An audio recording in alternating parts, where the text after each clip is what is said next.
창세기 42장. 야곱은 이집트 땅에 곡식이 있다는 것을 알고서 자식들에게 말했다. 너희들은 어쩌자고 서로 얼굴만 쳐다보고 있느냐. 내가 듣기로 이집트에는 곡식이 있다더라. 그러니 이집트에 가서 곡식을 좀 사오도록 해라. 그래야 우리가 죽지 않고 살 수 있을 게 아니냐. 그리하여 10명이나 되는 요셉의 형들은 곡식을 사기 위해 이집트로 내려갔다. 그러나 야곱은 요셉의 동생 베냐민은 보내지 않았다.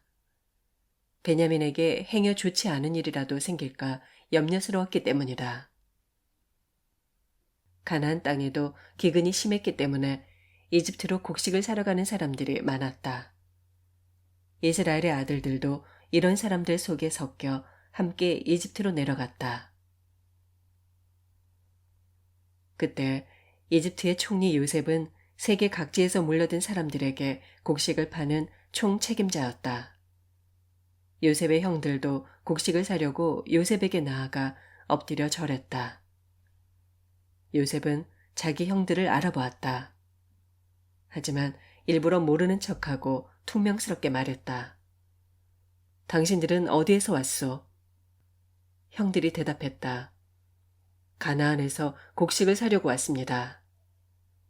요셉은 자기 형들을 알아보았지만 형들은 요셉을 알아보지 못했다. 요셉은 자기가 오래전에 꾸었던 꿈을 기억해내고 형들에게 말했다. 당신들은 정탐꾼인 것이 분명하오.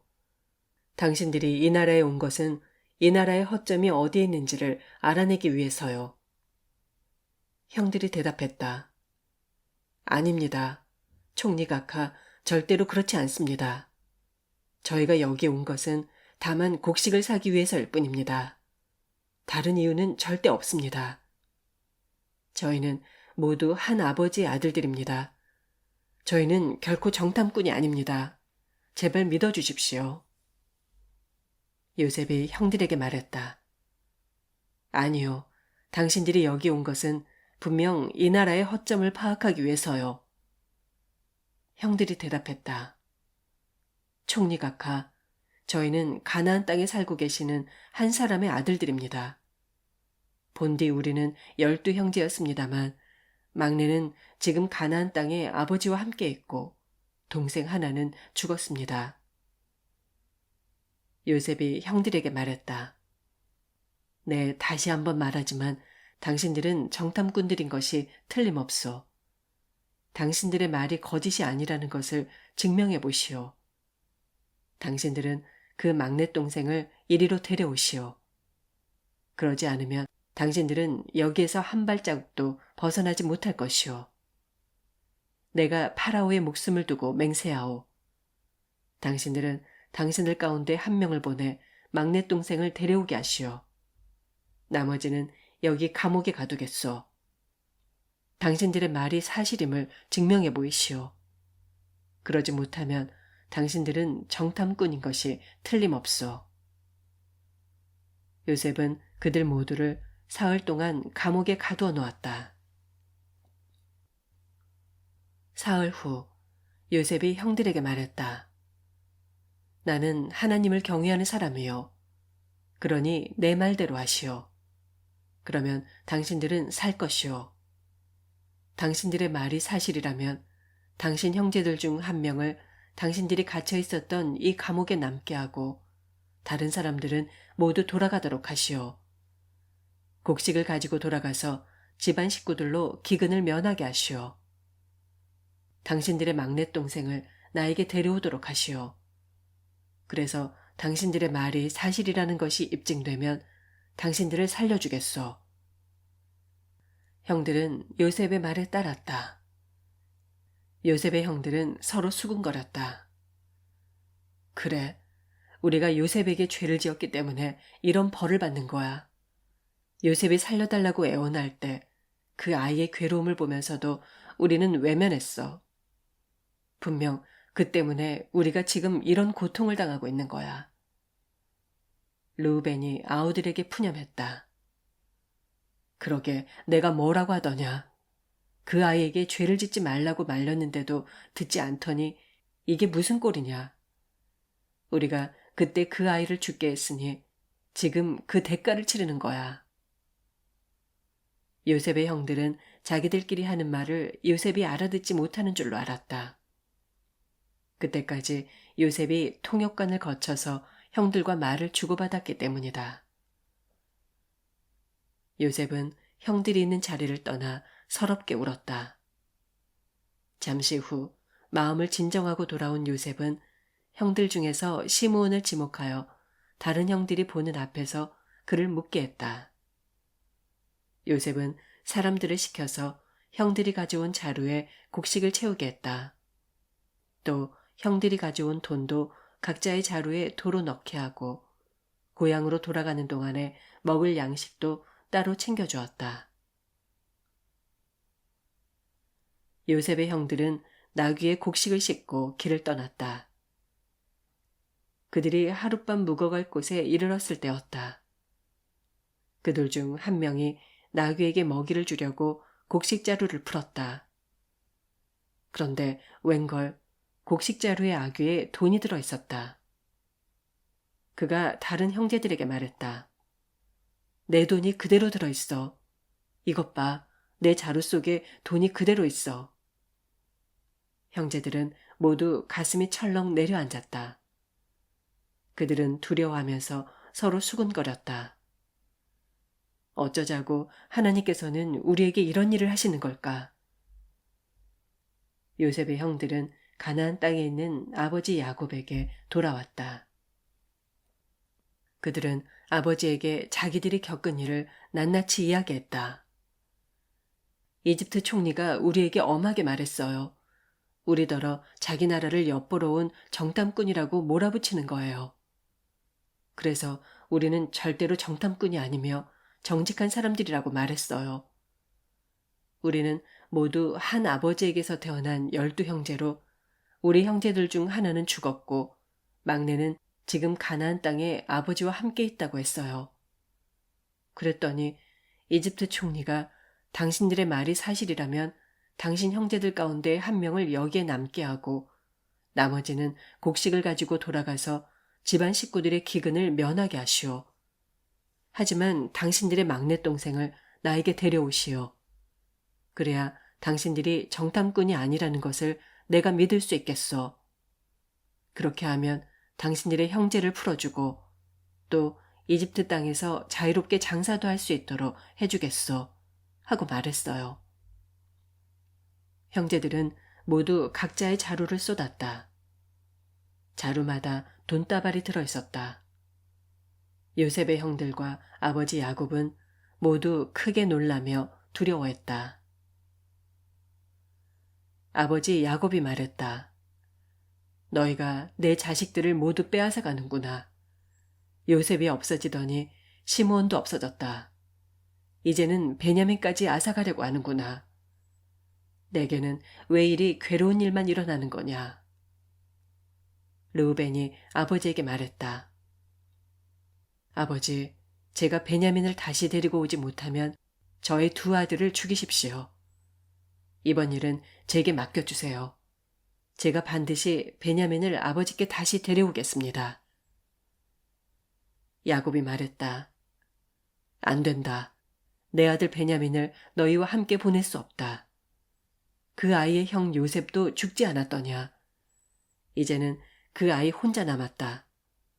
너희들과 가는 동안에 베냐민에게 좋지 않은 일이라도 생기면 난 어쩌라는 말이냐. 백발이 성성한 이 애비가 슬픔을 짊어지고 무덤으로 내려가는 꼴을 보겠다고 이러는 거냐. 43장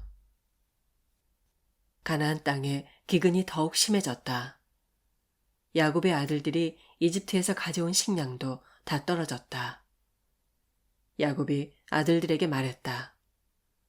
다시 이집트로 가서 식량을 좀 사오너라. 유다가 아버지에게 말했다. 그 사람 이집트 총리가 막내 동생을 데려오지 않는다면 내 얼굴을 다시는 볼 수 없을 것이요. 라고 우리에게 엄하게 경고했어요. 그러니 아버지, 막내 동생을 우리와 함께 보내주세요.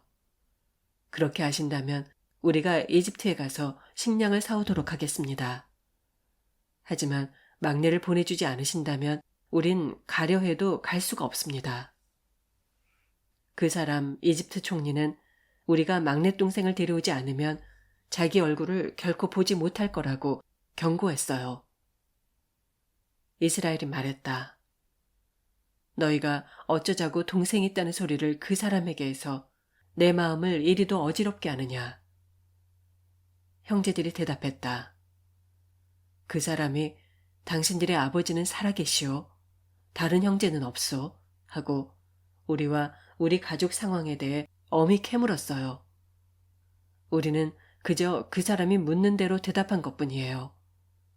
설마 그 사람이 우리에게 막내 동생을 데려오시오 라고 할 줄을 우리가 어찌 알 수 있었겠어요. 유다가 아버지 이스라엘에게 말했다. 막내를 나와 함께 가도록 보내주세요. 그러면 당장이라도 이집트로 내려가겠어요. 그래야 아버지와 우리와 우리의 어린 것들이 굶어 죽지 않고 살 수 있을 거예요. 막내는 제가 기필코 보호하겠어요.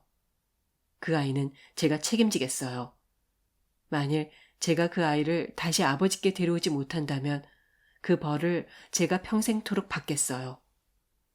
우리가 지체하지만 않았어도 벌써 2번은 이집트에 다녀왔을 거예요. 마침내 아버지 이스라엘이 아들들에게 말했다. 정이 그래야만 한다면 이렇게 하도록 해라. 너희는 우리 땅에서 나는 가장 좋은 토산물을 가지고 가서 그것들을 이집트 총리에게 선물로 드려라. 유향과 꿀을 조금씩 챙겨가라. 또 향료와 모략과 유향나무 열매와 아몬드도 가지고 가서 그 사람 이집트 총리에게 드려라. 돈은 갑절로 가지고 가라. 지난번 곡식자루에서 나온 돈은 다시 돌려드려야 한다. 아마도 실수로 그런 일이 생겼을 것이다. 좋다. 너희는 막내 베냐민을 데리고 다시 그 사람을 찾아가라. 전능하신 하나님께서 그 사람 앞에서 너희에게 은혜를 베풀어 주시기를 바랄 뿐이다. 그래서 그 사람이 시므온과 베냐민을 너희와 함께 다시 돌려보내준다면 더 이상 바랄 것이 없다. 내 걱정은 하지 말아라. 자식들을 잃게 된다면 잃어야지 난들 어찌하겠느냐. 요셉의 형들은 선물을 꾸리고 돈도 전부 다 갑절이나 더 준비했다. 그런 다음 그들은 막내 베냐민을 데리고 이집트로 내려가서 요셉 앞에 섰다. 요셉은 형들과 함께 막내 베냐민이 온 것을 보고 자기 집의 관리인에게 말했다. 이 사람들을 집으로 모시고 송아지를 잡아 식사를 준비하여라. 내가 오늘 점심은 이 사람들과 함께 해야겠구나. 관리인은 요셉이 시킨 대로 그 사람들을 요셉의 집으로 안내했다. 요셉의 형제들은 요셉의 집으로 안내받아가면서 두려운 마음이 들었다. 그들은 서로 수군거렸다. 분명 지난번에 우리가 이집트에서 집으로 돌아갈 때 자루 속에 들어있던 돈 때문이야. 그걸 빌미로 이집트 총리가 우리를 노예 삼으려고 끌고 가는 것이 확실해. 우리의 나귀도 다 빼앗아 가겠지. 요셉의 집 문 앞에 다다르자 요셉의 형제들은 요셉의 집안일을 하는 관리인에게 말했다. 나리, 사실을 말하자면 우리가 전에도 곡식을 사러 온 적이 있습니다. 그런데 우리가 집으로 돌아가는 길에 어느 곳에서 하룻밤을 묵으려고 하면서 자루를 풀어보니 글쎄 자루 아귀에 우리들 각자가 곡식값으로 지불한 돈이 고스란히 들어있는 것이 아니겠습니까? 그래서 우리가 그 돈을 이렇게 도로 가져왔습니다. 우리는 이번에 곡식을 살 돈도 따로 가지고 왔습니다. 정말이지 우리는 그때 누가 우리 자루에 돈을 집어넣었는지 모릅니다. 그러자 관리인이 말했다.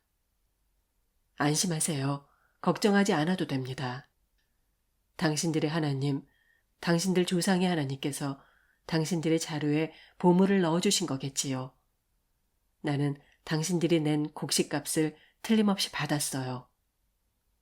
그러고서 그 관리인은 시므온을 요셉의 형제들에게 데려왔다. 관리인은 요셉의 형제들을 요셉의 집으로 데리고 들어가서 그들에게 물을 주어 발을 씻게 했다.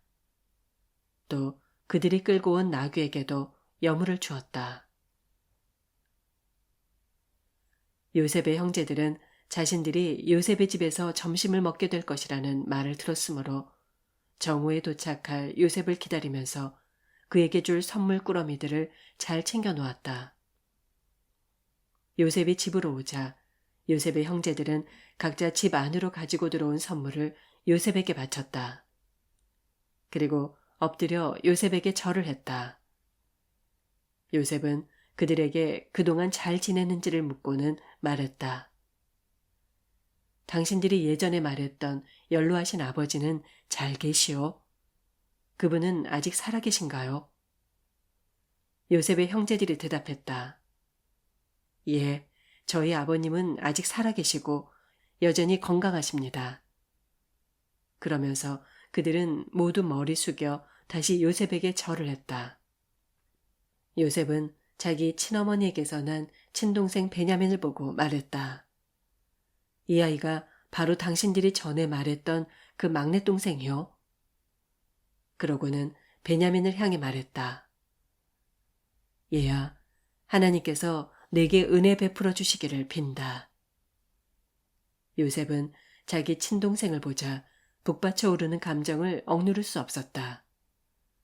요셉은 자기 방으로 가서 한참을 울었다.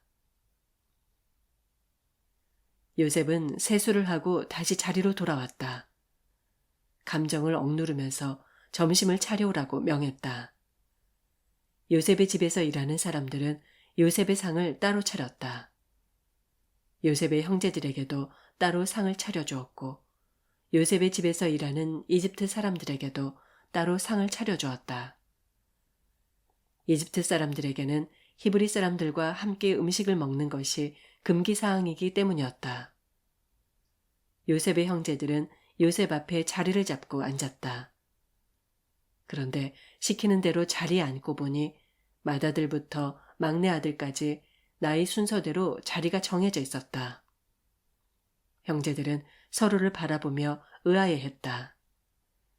요셉은 자기 상에 놓인 것들을 형제들에게 가져다 주게 했다. 특별히 베냐민에게는 다른 형제들보다 5배나 더 많이 주었다. 요셉의 형제들은 요셉과 더불어 먹고 마시면서 즐거워했다. 44장 요셉이 관리인에게 명했다. 저들의 자루에 저들이 가지고 갈 수 있을 만큼 식량을 가득 채워라. 그리고 저들 각자의 자루 아귀에 각자가 낸 돈을 도로 집어넣어라. 또 제일 어린 막내 동생의 자루에는 내가 늘 쓰던 은잔도 함께 집어넣어라. 물론 곡식값도 집어넣어라. 관리인은 요셉이 명한 대로 했다. 다음 날 동틀 무렵 요셉의 형제들은 나귀를 이끌고 즉시 길을 떠났다. 요셉의 형제들이 성읍에서 그리 멀리 가지도 않았을 무렵 요셉은 관리인에게 말했다. 어서 그 사람들의 뒤를 쫓아가라. 그들을 따라잡거든 그들에게 말하길 그렇게도 잘 대해주었는데 왜 선을 악으로 갚느냐. 너희는 어쩌자고 우리 주인님이 쓰시는 은잔을 훔쳐갔느냐. 그 은잔은 우리 주인님께서 마실 때도 쓰시고 점을 치실 때도 쓰시는 잔이다. 그런 것을 훔쳐가다니 너희는 정말 못된 놈들이로구나 하고 호통을 치며 다그쳐라. 관리인은 요셉의 형제들을 따라잡고 요셉이 시킨 대로 그들에게 말했다. 그러자 요셉의 형제들이 말했다. 나리, 그게 무슨 말씀입니까? 우리는 맹세코 그런 짓을 하지 않았습니다. 우리는 지난번 곡식자루에 들어있던 돈까지 가나안 땅에서 나리에게로 도로 가져오지 않았습니까? 그런 우리가 나리의 주인님 댁에서 은이나 금 같은 물건을 훔치다니요. 말도 안 됩니다. 만일 우리 중에서 누구라도 은잔을 가진 사람이 있다면 나리께서 그를 죽여도 좋습니다. 우리 또한 나리님의 종이 되겠습니다. 관리인이 말했다. 그렇다면 당신 말대로 합시다. 은잔이 나오면 그 사람만 내 종으로 삼겠소. 다른 사람들이야 죄가 없으니 가도 좋소. 요셉의 형제들은 짊어지고 있던 자루를 내려놓고는 각자 자루를 묶었던 끈을 풀었다. 관리인은 가장 나이 많은 맏아들의 자루부터 가장 나이 어린 막내 동생의 자루까지 샅샅이 뒤지기 시작했다. 그런데 마지막 베냐민의 자루에서 은잔이 나왔다. 형제들은 슬퍼하며 자기들의 옷을 찢고 울었다.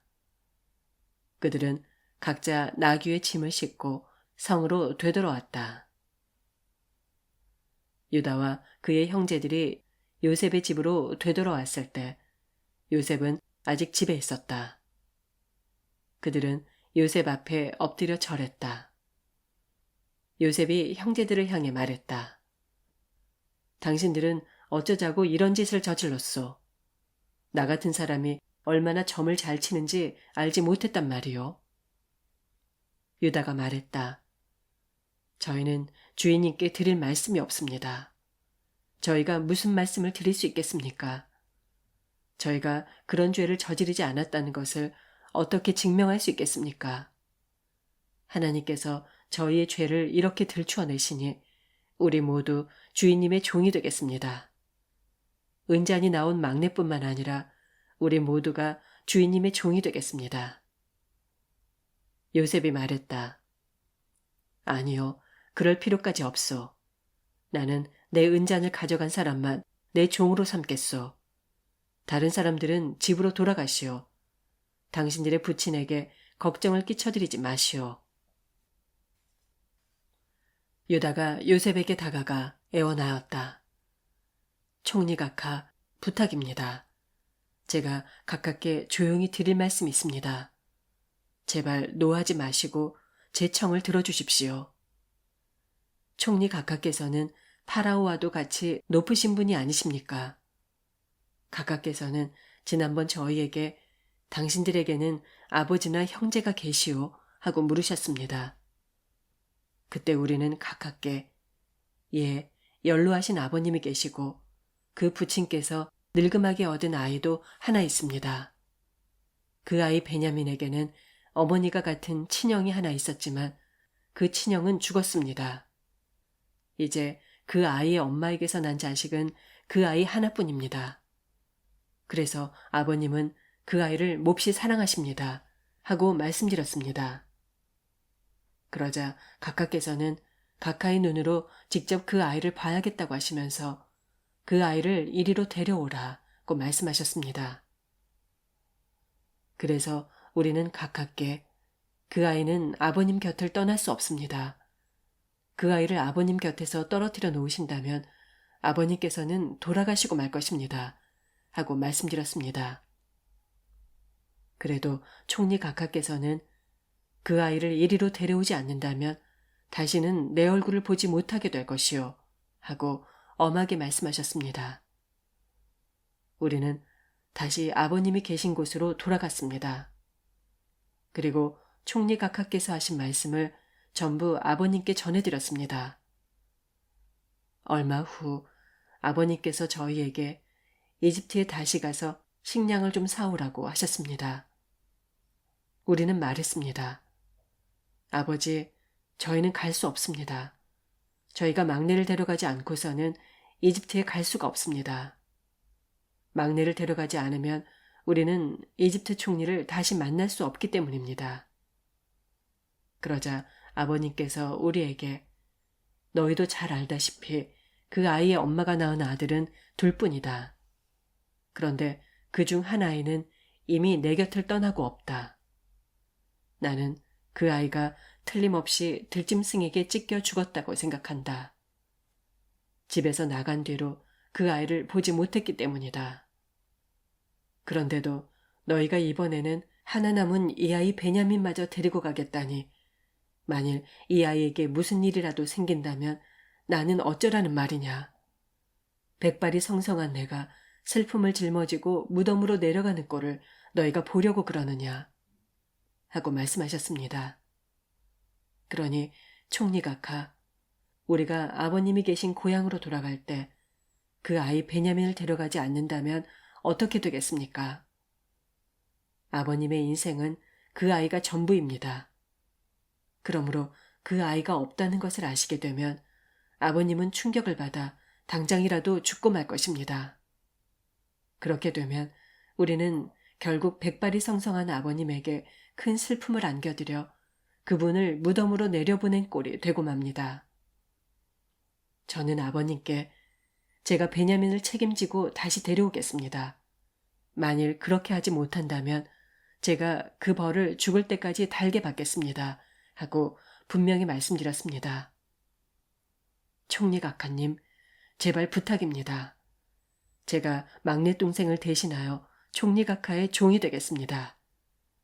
그러니 총리각하께서는 제발 이 아이만은 꼭 집으로 돌아가게 해주십시오. 이 아이를 놔두고 어떻게 우리만 아버님께 돌아갈 수 있겠습니까? 저는 아버님께 닥칠 끔찍한 일이 두려워 차마 보지 못하겠습니다.